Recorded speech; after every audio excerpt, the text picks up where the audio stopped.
Hello everybody and welcome back to my channel. Sorry I haven't posted. Haven't really felt like making a video because it makes everything kind of real.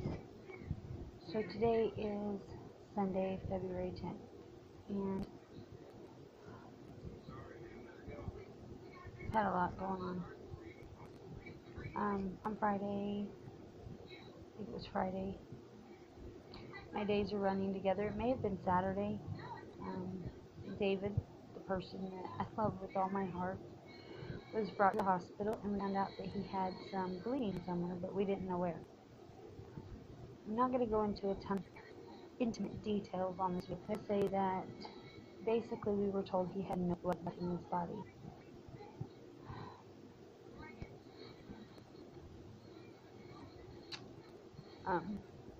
We've gone through multiple transfusions. His blood levels have stabilized, and right now he's resting. But we did have some tests run. We found out that he has colon cancer.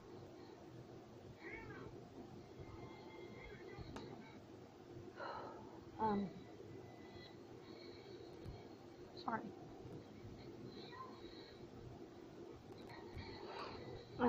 We don't know too much yet still. We have to wait on pathology and everything else. But today's video, I just want to share with you guys that we didn't know. I wish we had. If you or someone you love feeling weak, sick, tired, having stomach trouble, anything, talk to your doctor. Don't put things off. We don't get out of here, and when we do, he's going to have 6 to 8 months for chemo.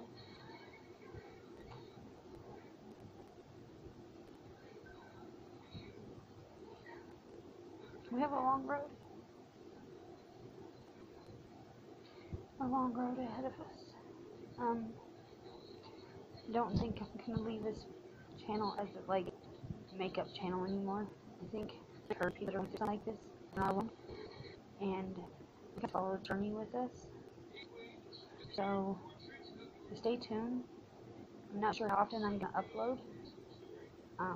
There is a Facebook group. I will link it below that I will have updates on. So please just don't hesitate to get checked for things. Not just colon cancer, but anything. Thank you guys for your patience, and hopefully a lot of prayer, a lot of happy thoughts, a lot of happy vibes will be going out towards him. Thanks guys. Bye.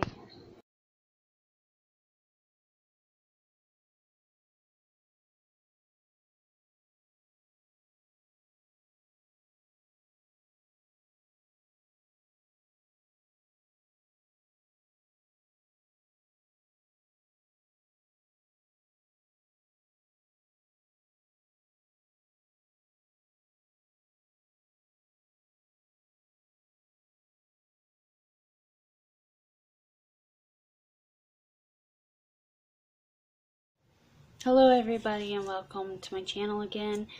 I don't remember everything that I said in my video at the hospital the other day. So today is Friday. To be honest, I'm not sure of the number on the calendar. Yesterday was Valentine's Day, so today is February the 15th. We are officially out of the hospital with David. Nothing's really changed on the way things are going for him, at least. He's doing much better. As I had said, I think I said in my other video, he had to receive a lot of blood. So, you know, I want everyone to understand how much it means to me, even though I probably will never know who donated the blood that he received. But knowing that there are people out there that are willing to donate blood, the thank yous are, I can't even say enough. Without that blood, we wouldn't have him here right now. So, I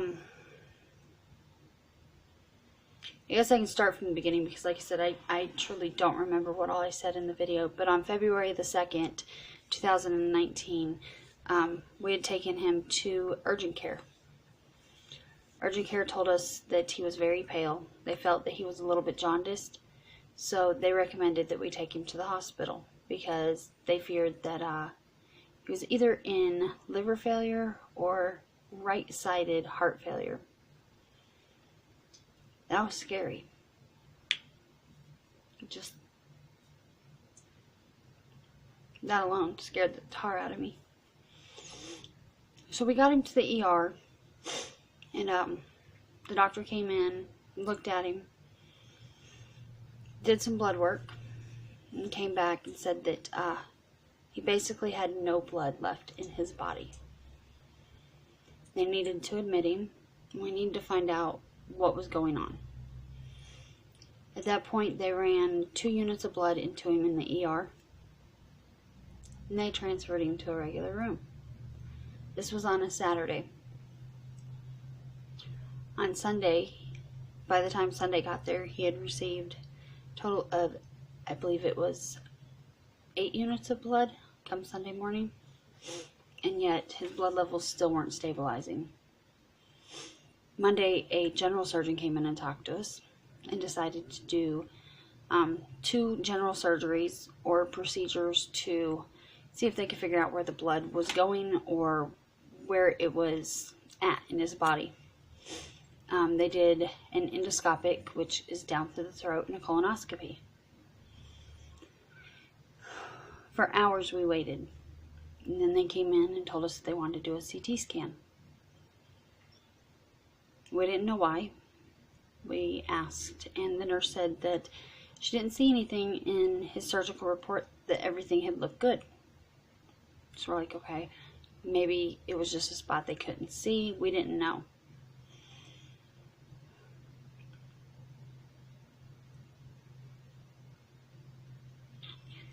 A few hours later, I got to talk to the doctor. And he said that he still didn't know anything. The next morning, David was taken, well, it really wasn't even in the morning. It was at 6 o'clock p.m. We were told that he had to go in for a laparoscopic surgery just to investigate things and see if they could figure out what was going on, because his colonoscopy and his CT scan weren't clear. I was told that the surgery would last no more than 3 hours from the time they took him out of the room till the surgeon arrived. They gave him anesthesia, did the procedure, closed, and brought him to recovery.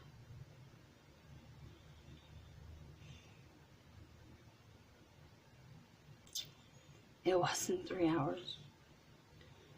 They took him at 6 p.m. and at 7 p.m. I got a call stating that he was going into surgery. At 7:30, I was sitting in his hospital room when I got the call that something had gone wrong, or that they had found something and that they had to go ahead and do just open him up. By 8:30, I got the call that he was doing okay, and they weren't sure how long he would still be in there. They would update me every hour.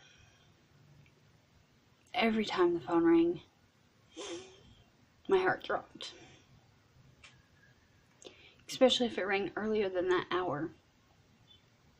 But it was his surgical team letting me know he was okay. At around 11:30 p.m., an ICU nurse came in and told me that he would not be coming back to the room but would be transferred to ICU. I asked her why. I wanted to know what was going on. And she told me that basically he had lost a lot of blood on the table and was in very critical condition, and that I would only get to see him for a matter of seconds.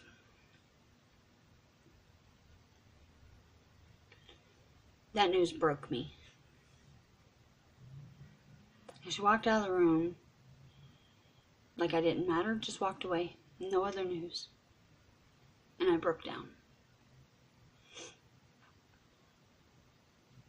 At 1:30, I got a call from the OR stating that they were going to close and that he'd be out soon.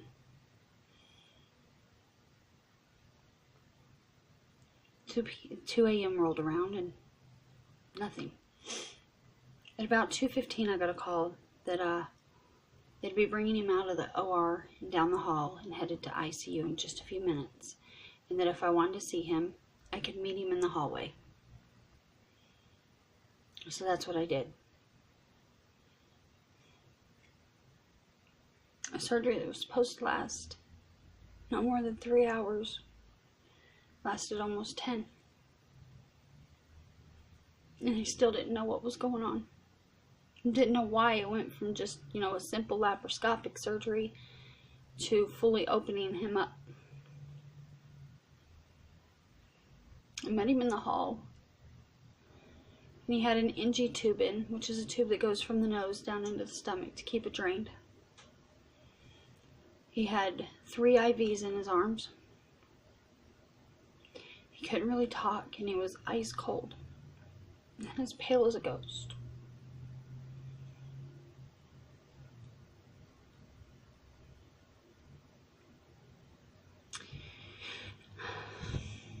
They wheeled him to ICU and made me stay outside, and I broke down. I still didn't know what was going on, but I ran. I ran from the ICU the full length of the hospital to the emergency room and out into the emergency room parking lot and got sick. At that point, I made my way back into the hospital and ran into his scrub nurse from surgery.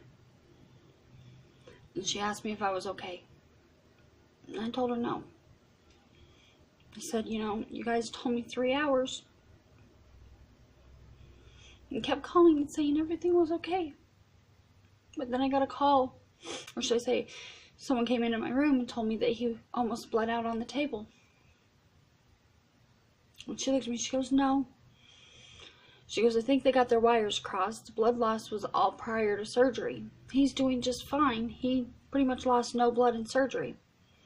Let me get the surgeon to come out and talk to you. I collapsed. At this point, another one of his scrub nurses showed up, and so did the surgeon. And they put me in a wheelchair and took me to the emergency room.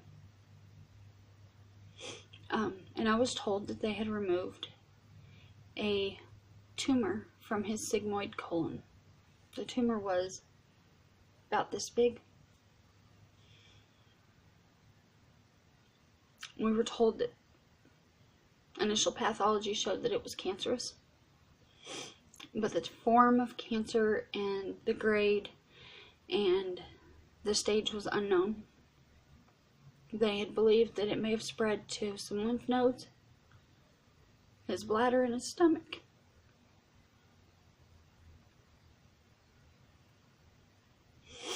In the ER, I was placed inside a psychiatric ward and ignored for quite a while. I left. I had to see him. I had to know he was okay. So I went down to ICU, and he had a really wonderful nurse who let me in to see him. And I got to hold his hand for around 15 to 20 minutes. He wasn't awake, and as far as I know from talking to him, he doesn't remember me being in there. The next day was pretty much a blur. I only got to see him 4 times a day, and on the first day it was for 15 minutes at a time.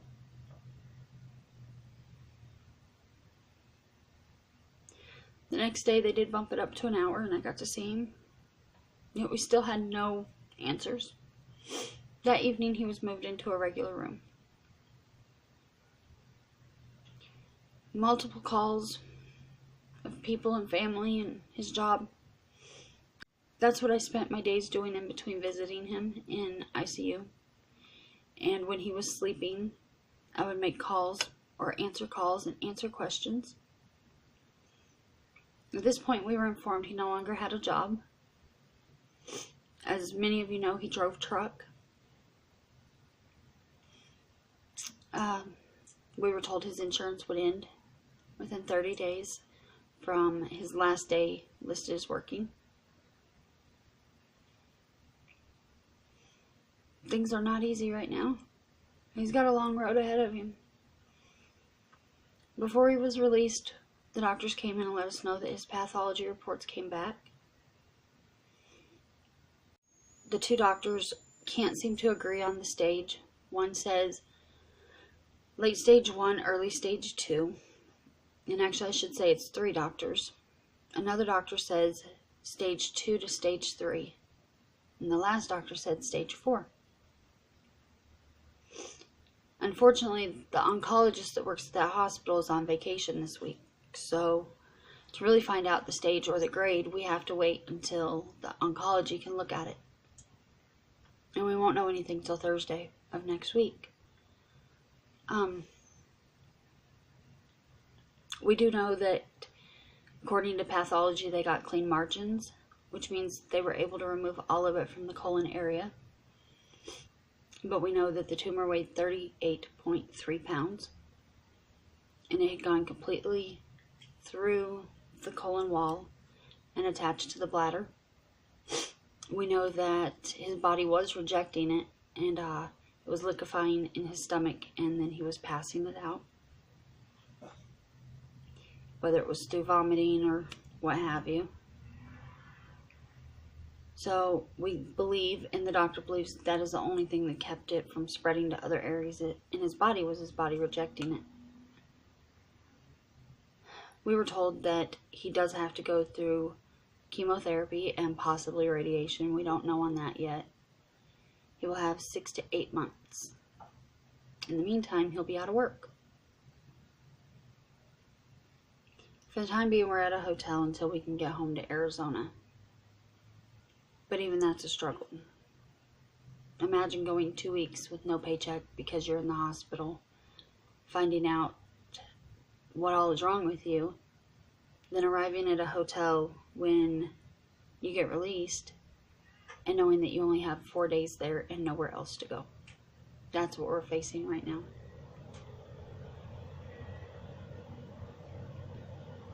Cancer is a real scary thing, and that's why I'm choosing to make this video. After talking to the doctors, we do not know if David's cancer could have been caught in time. They say it was highly aggressive. It is a endocarcinoma of the sigmoid colon. Could a colonoscopy have helped? We don't know. But I want awareness for not just this type of cancer, but all cancers to be known. Please do what's right. If your body feels off, if you don't feel right, go to the doctor. It may be something as simple as you need to take a multivitamin every day, or that you have a cold or the flu. But it could be something major. It could be what they first thought. It could be liver failure or heart failure, or it could be cancer, which is what we found out. If he had waited another 24 hours, he wouldn't be with us.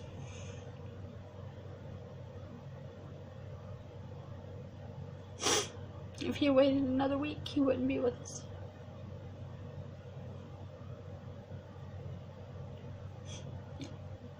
When you watch somebody you love go through something like this, it's not easy. I'm making this video not to ask or beg for any money or anything like that, but just to spread the news and the word so that other people don't go through what we're going through right now.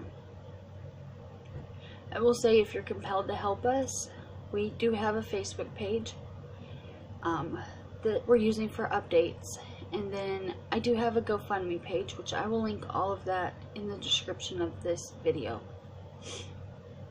The other way you can help is to donate blood. Go to your nearest Red Cross or your medic blood drive and donate blood. Some people have donated in his honor, and if that is something you would want to do, on the Facebook page, message me and I will give you the information to do that. But know that even if you just want to donate, it's going to help somebody. Even if you're far away and you want to do it in his honor, it'll still help somebody. My videos are probably going to change, and I think I said that in my last video. Will I still do makeup? Probably. Most of my videos I want to be about his journey and my journey battling cancer. As many of you know, I've talked in my other videos about my own battles with cancer. I went to my doctor on Wednesday and was informed that I'm not in remission. The chemotherapy regimen that they have me on, the oral chemo, is not working and my cancer is growing. We don't know what that means until I can find different doctors that can actually treat the condition. I won't know. So in the meantime, I know that I've never mentioned this very, very special thing on my channel, but I'm mentioning it now. Even if you can't help financially, even if you don't feel comfortable donating blood, spread the word, spread about awareness, and please pray for us. I know God can work wonders in our lives and can do healings and can help us where we can't help ourselves. So I ask that those that believe, please say a special word to God for us, because right now we need His blessings. In the meantime, I look forward to making new videos and talking to you guys about things that we find out along the way, being a support for others that are going through something like this, and just getting to know each one of you a little bit better. So until next time, stay beautiful, stay happy, stay healthy, and I'll see you soon. Bye.